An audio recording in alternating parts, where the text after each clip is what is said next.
You want to know how to set all this stuff up into Substance Painter and how to paint it properly. So this is just an example model of some of my previous work that I've done in the past. Ignore how metallic it looks that way for a reason, and I promise you it looks way better in Unity. So, what I've done here is first, you go over to your texture set settings, and you set in all the normals that you have. So, each armor material should have a normal that comes with it. And from there, you would bake your mesh maps once you have all of them set up properly. And the settings you'd be using is 4096. You set your max frontal distance to 0.9. You go to your ambient occlusion, set that to 156. Your minimal occluder distance would be 0.0046. Your max occluder distance would be 0.46. You change your backface to ignore backface always. Your self occlusion will be for the only same mesh name. Then whenever you get to your curvature settings, you'd go from generate from mesh to generate from normal map. You keep it on per pixel and set the details to 0.8. And then from there, for each one, you'd have to go through and you have to go ahead and disable normal and ID for that on each one of these. And then from there, all you have to do is, let's say I want to go ahead and do it for all of them. So say check all texture sets, and then you're going to bake the selected textures. Now, it's going to take a few minutes for bake.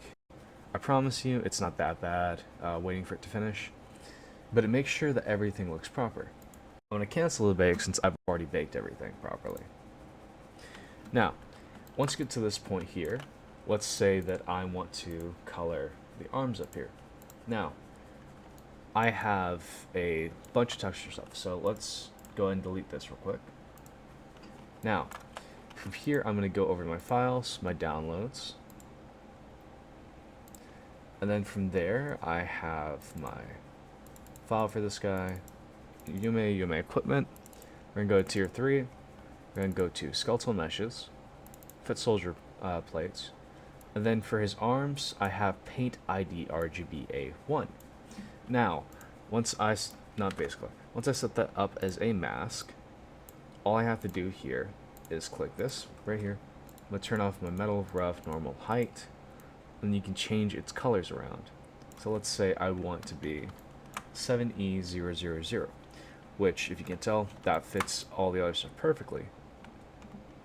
Sometimes it's a bit iffy though with the color textures. But yeah, you gotta make sure that fits everything perfectly. So that's how to do that part. And then from there, if you want to go ahead and export these textures, go to Export Textures, turn on the texture you want. So for example, this is the one I just did. You want to go ahead and set up to your downloads folder. That's where I usually put my stuff. Then you're going to want to go ahead and set to Unreal Engine 4 Packed. Making it into Unreal Engine 4 Packed makes it a lot easier for you to set up in general. Also, it gives you less textures to deal with. It gives you only three, which would be your color, your metallic, and your normal. Now, for the sake of this, for using these type of models for it, the only texture you're really going to need is color. I just export those each time because I keep forgetting to disable them on each one. And then I just go ahead and from there, I'm just going to click cancel. I'm going to undo what I did before, keep that there, and close out. Now, the way that you go ahead and you get all these separate texture sets so you can fill everything in properly with your masks is you're going to get something called a paint ID or a color mask. Typically, it would say paint ID for those ones. Boots, don't really have that. Let's go to our veteran set, our veteran's gloves. This one has an ID. So let's just go ahead and let's open this with GIMP. Now, in my opinion, GIMP is the easiest way to set this up. It's very quick, but if you're doing all your textures, it does take some time.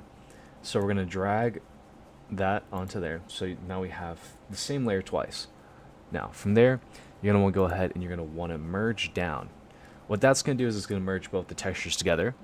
And then after that, you're able to go to Components, Decompose, and set this to RGBA.